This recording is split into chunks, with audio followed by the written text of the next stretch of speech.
and a very warm welcome to you all. I'm Lilian, Director of Client Partnerships with Latrobe Financial, and your moderator for today.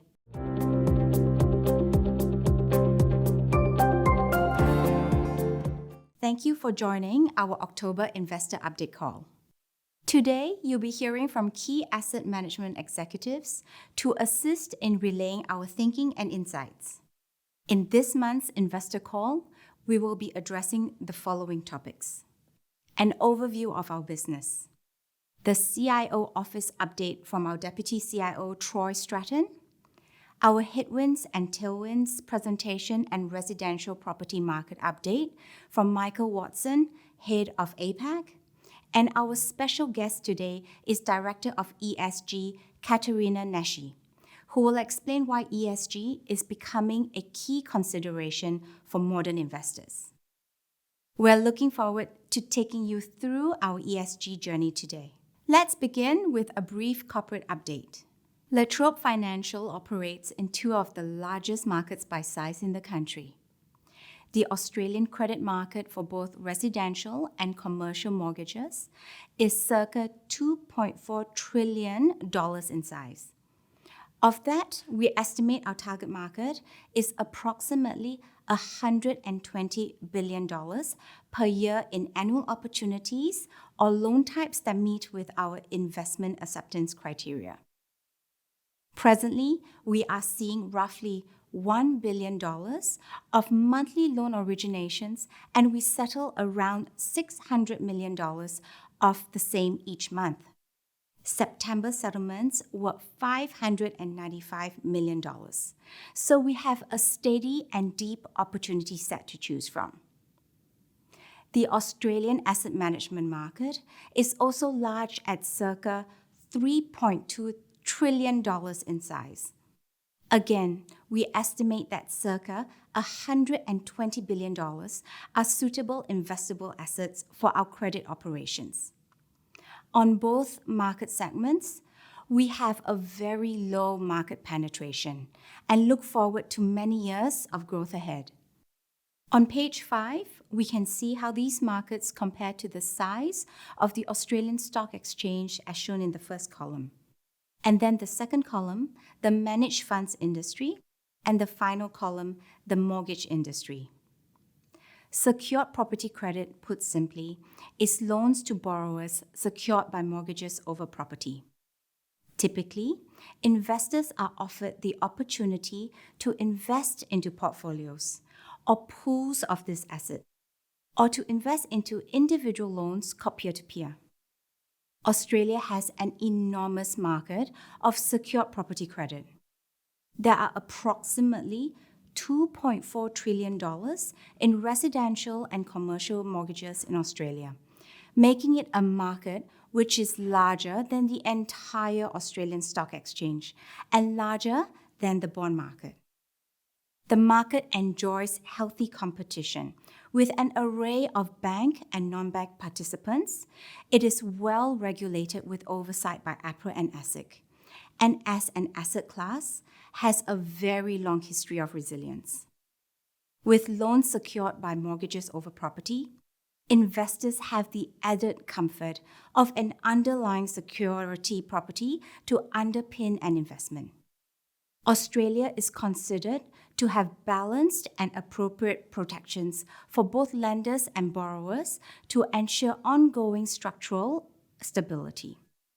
Due to its low volatility nature, in an environment of globally low interest rates, Australian secured property credit is increasingly sought after by professional and institutional investors, both locally and internationally. Since our last update, investors have received our 2021 financial year annual report.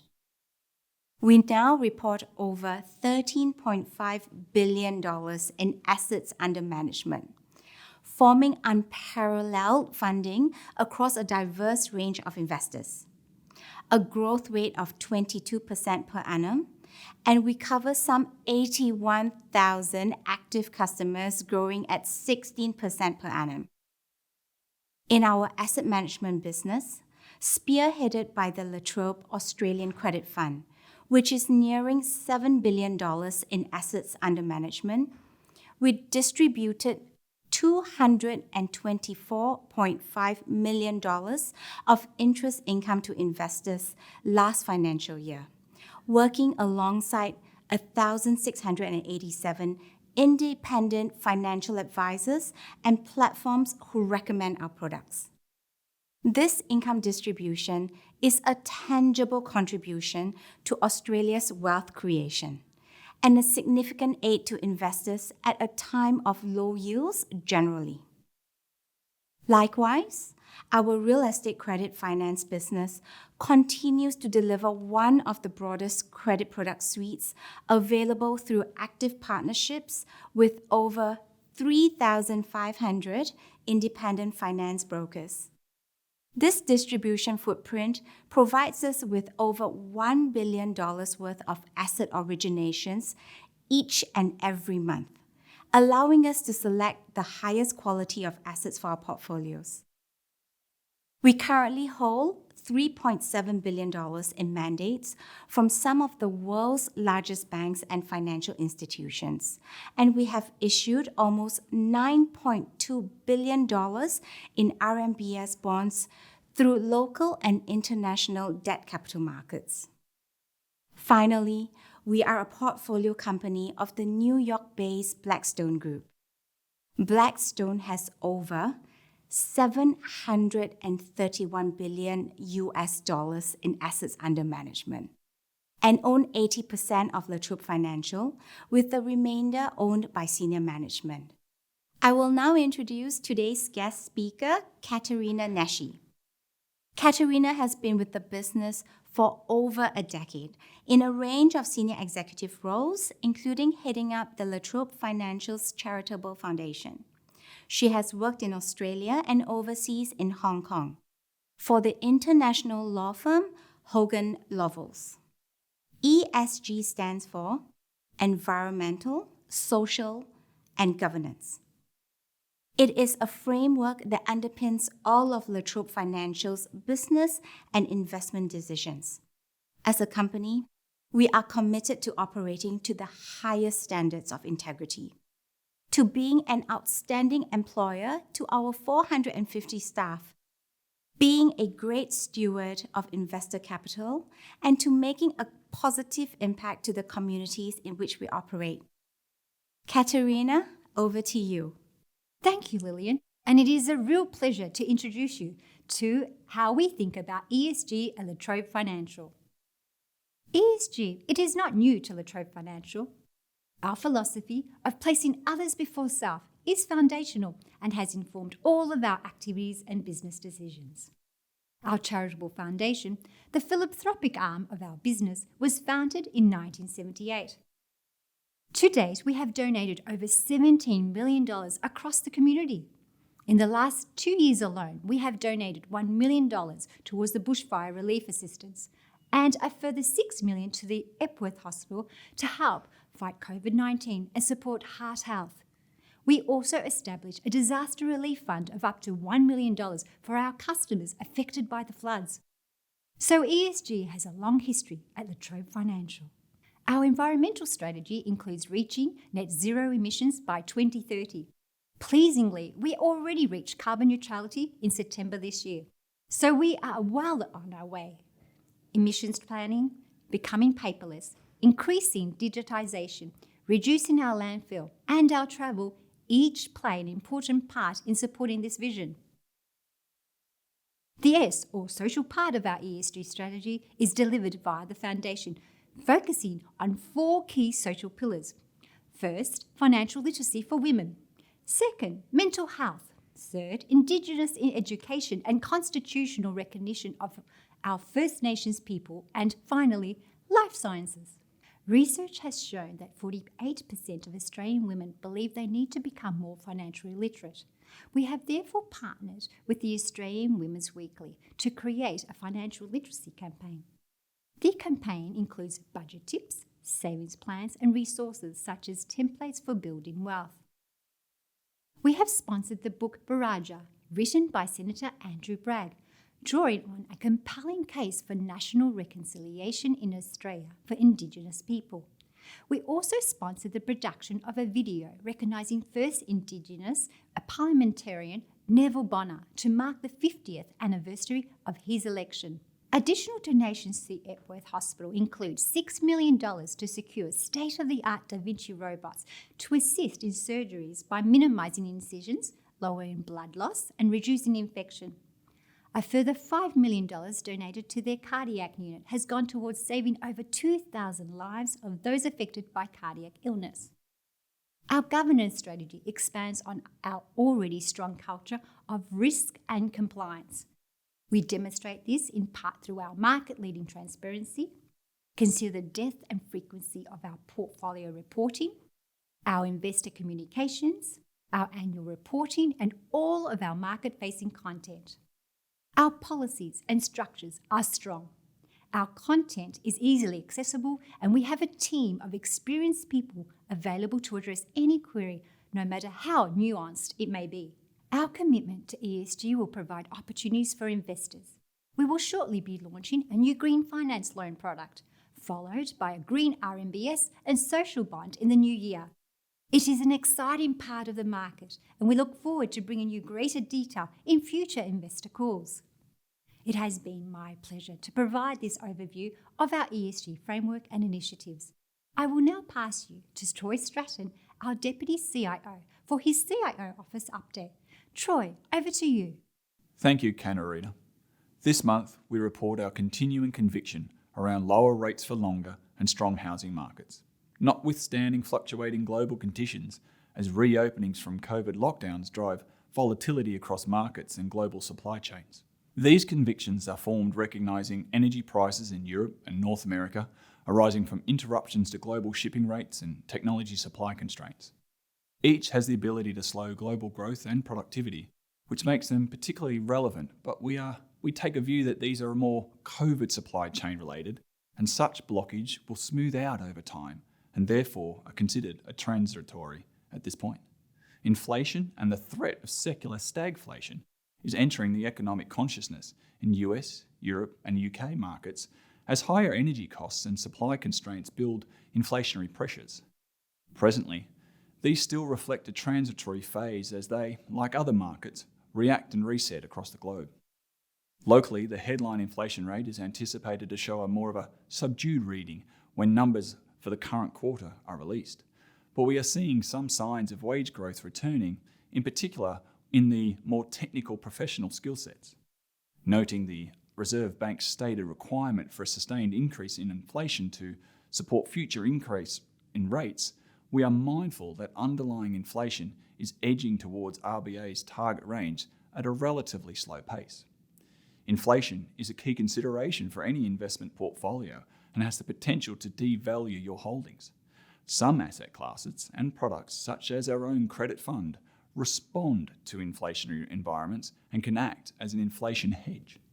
As we are likely to see the bottom of the inflation cycle shortly, this may be particularly relevant in the period ahead, meaning a targeted exposure to our investment accounts could add real power to your investment portfolio's income profile in the period ahead. We have also been watching developments around property developer Evergrande Group in China. This does not appear to be a Lehman's moment for world markets, as some analysts had predicted. Given our focus on small to medium development programs in the Australian market and our zero exposure to Evergrande, this has a limited impact on the credit fund. Finally, the falling price of iron ore and renewed volatility in the markets have sent mixed signals locally, including the key VIX index, a gauge of stock market volatility, remains relatively elevated above the 2019 levels. Some volatility seems to be already baked into the stock market too. Locally, the Australian economy is in a strong position, especially considering extended lockdowns in the largest economies. We anticipate a rebound in GDP as New South Wales and Victoria resurface, but not to the extent we saw in 2020. Australia's strong household balance sheet sees us in a unique position to help drive demand in relatively dormant sectors. With all this in hand, we will maintain our slightly elevated liquidity position as a bulwark against any market volatility. As previously mentioned, the recovery of the Australian economy is not going to be a linear one. Throughout 2020 and into 2021, state and federal governments have tilted an enormous amount of support packages into not only supporting its citizens, but also to protect or limit the economy from an economic downturn. This has ultimately resulted in the balance sheets of many Australians to be in a stronger position, while support programs have helped others maintain their lifestyle needs. At the end of 2020, an estimated $55 billion net impact to households was recorded, and with lockdowns occurring for many months during 2021, we expect that these improvements in household balance sheets continued. With interest rates at record lows, inflationary pressures relatively subdued, and migration numbers not expected to return for many more months, the term lower for longer is expected to become more the norm in the media. Clearly, everyone will be watching the economic indicators closely, but investors should note that it will take 2 or 3 quarters before trends start to emerge to allow any form of central bank intervention. The medium to long-term trends will ultimately define the actions, not the short-term fluctuations from relatively low base levels. Just for historical purposes, a longer timeline shows the size of the Australian government's stimulus since the early 70s. We cannot see an environment where any Western government doesn't support the post-COVID recovery period for at least 2 to 3 years. Political alignment aside, the federal and state governments have made a significant contribution to protecting our economy since the pandemic began in March 2020. It will be interesting to see what type of recovery eventuates over the next few months as lockdowns ease across the country. The portfolios in the $6.7 billion credit fund continue to also be in great shape, and our commitment to building reliable income-producing portfolios that perform across all points of the economic cycle remains unbroken. Let's now turn to key portfolio drivers, our portfolio construction fundamentals, and a detailed performance review. At moments like these, we lean in to ensure our investors are well informed and best placed to position themselves for success. Let's begin with a look at key monthly performance drivers. Net inflows continued their strong performance throughout September. We saw inflows of $332 million met by outflows of $108 million for a net monthly growth position of $224 million. This inflow to outflow positions are within normal operating bands, and we are very comfortable with the investor sentiment to remain invested. Investors will have noticed a recent reduction to our portfolio rates of return. Our portfolio settings are reflective of a range of factors, each influencing our position. Factors such as an ever-increasing competitive lending landscape, historically low central bank lending rates, and purposefully holding higher cash levels for longer during these uncertain times all have an impact on our rate decisions. Let me say, though, that our rates have reduced. We are still outperforming our benchmarks across all of our portfolio accounts and have maintained a significant margin above the official cash rate over time. All our rates of return are variable and are reviewed monthly, and we will continue to keep you informed on any rate glide path into 2022. Our primary objective is to provide investors with downside protection in moments of volatility. We have deliberately maintained an elevated liquidity position as an orderly and cautious way to deliver on this. For now, we maintain that elevated liquidity in a sound position to hold.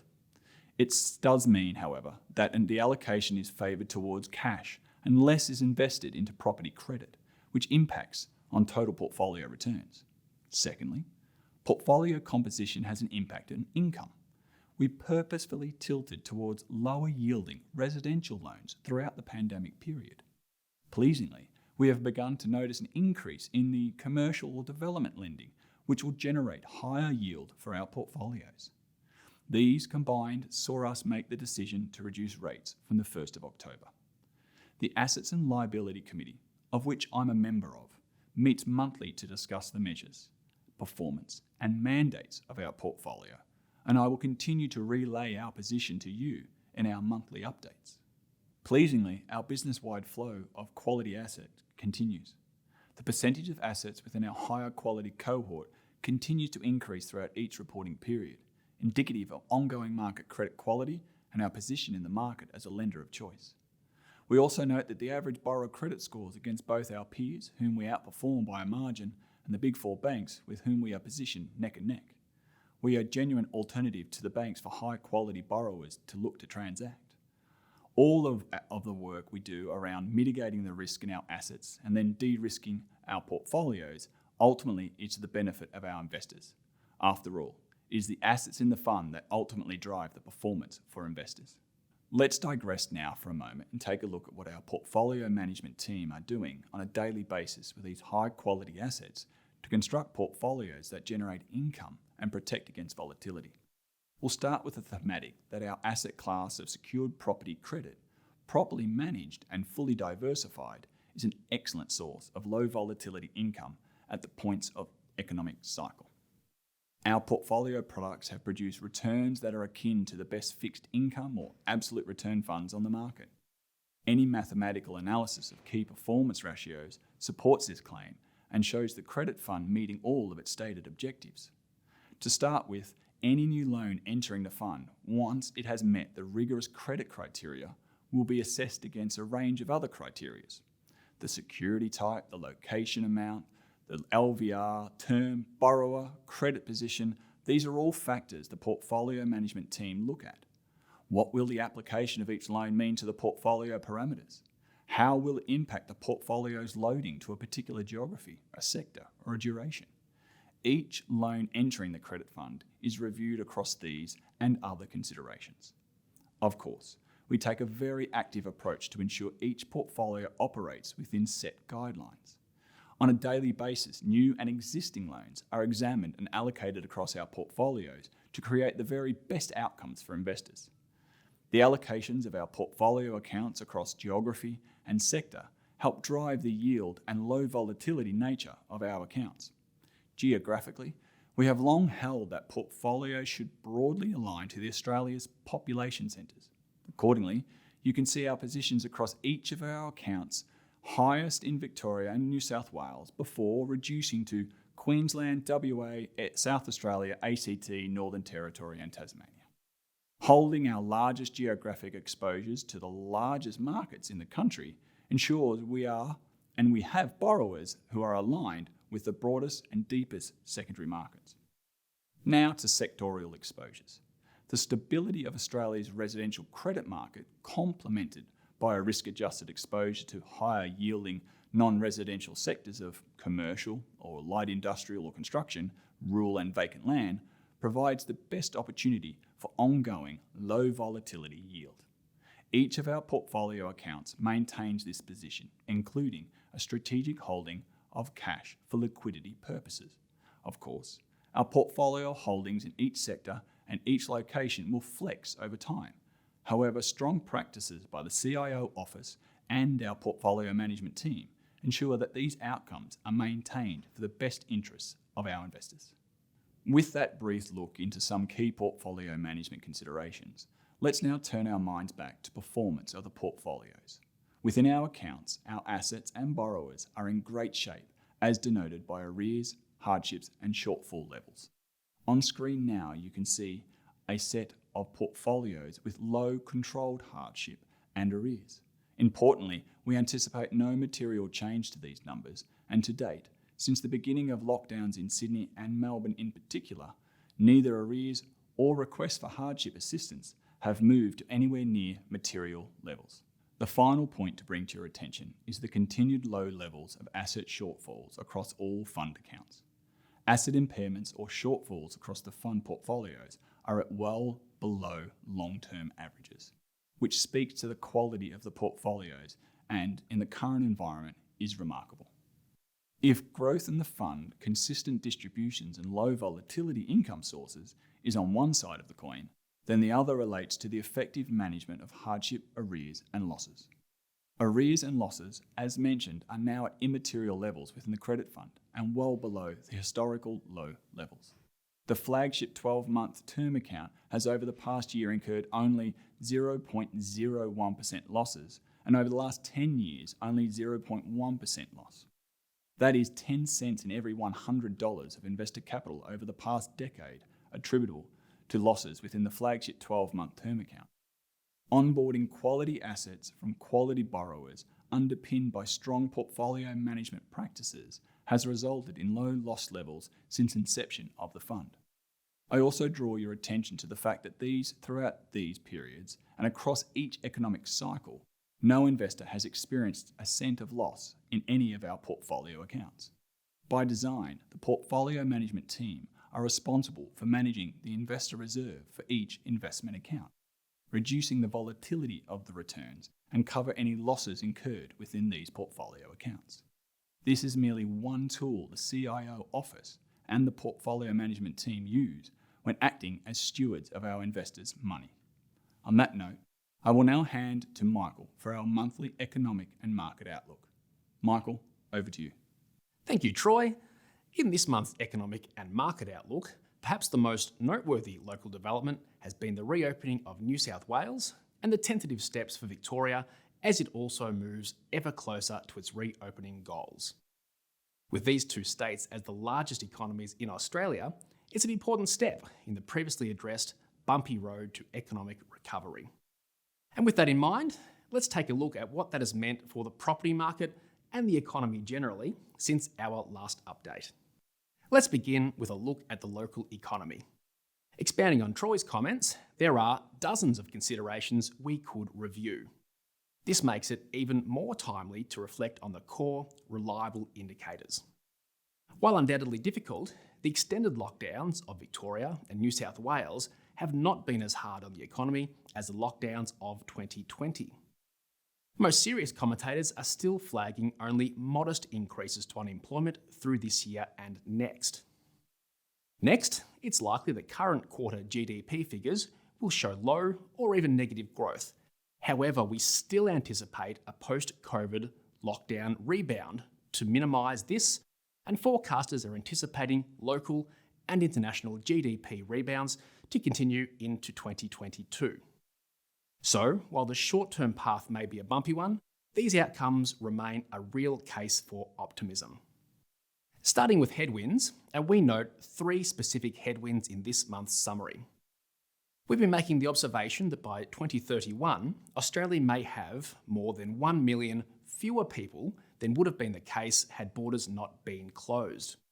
This is a material headwind for our economic activity and standards of living, but one which can be addressed through government policy. We acknowledge the new New South Wales Premier, Dom Perrottet, as the first state leader to address this, calling for an explosive surge of skilled labour over the coming 5 years. This kind of policy can be transformational. Its impact would be far-reaching in demand for housing, services and infrastructure.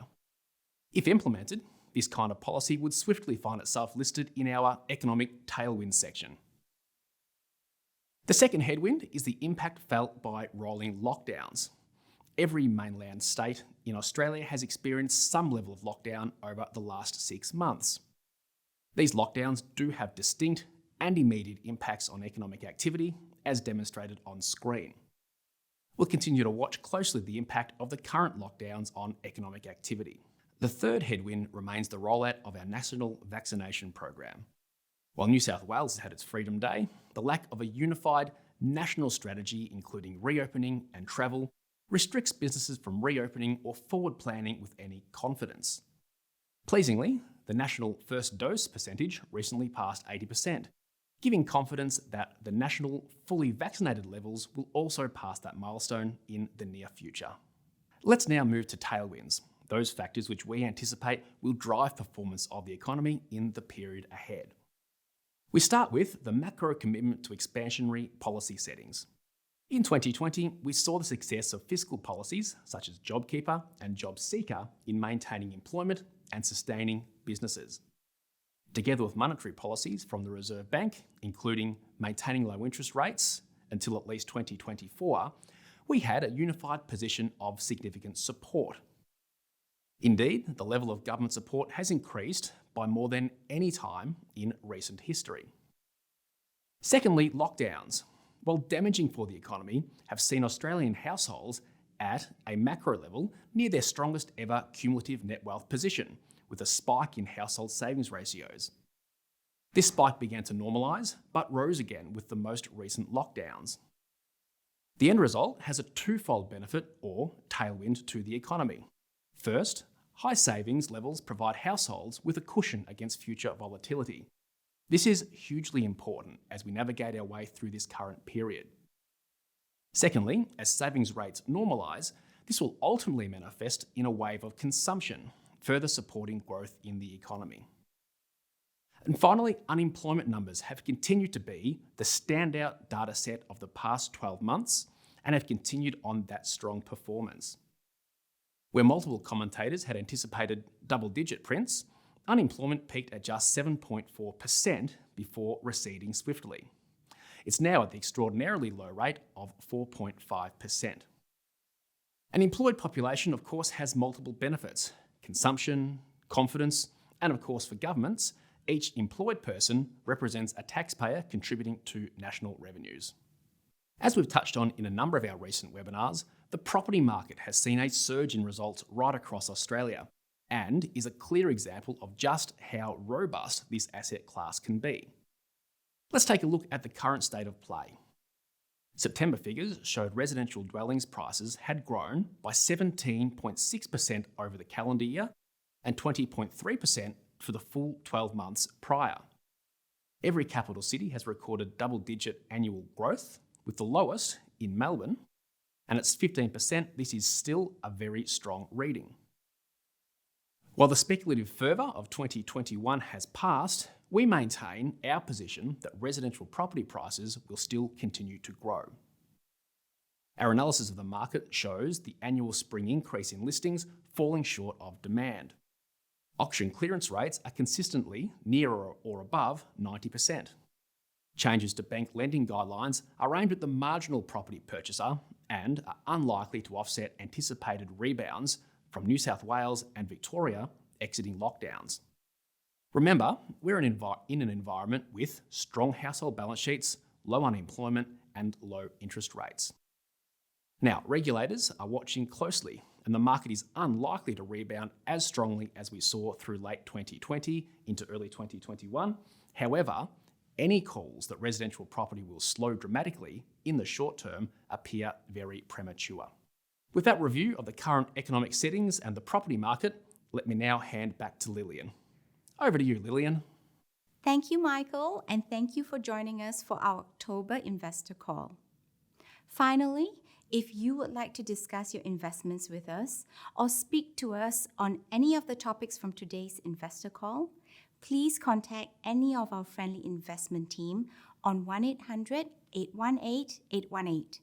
Thank you.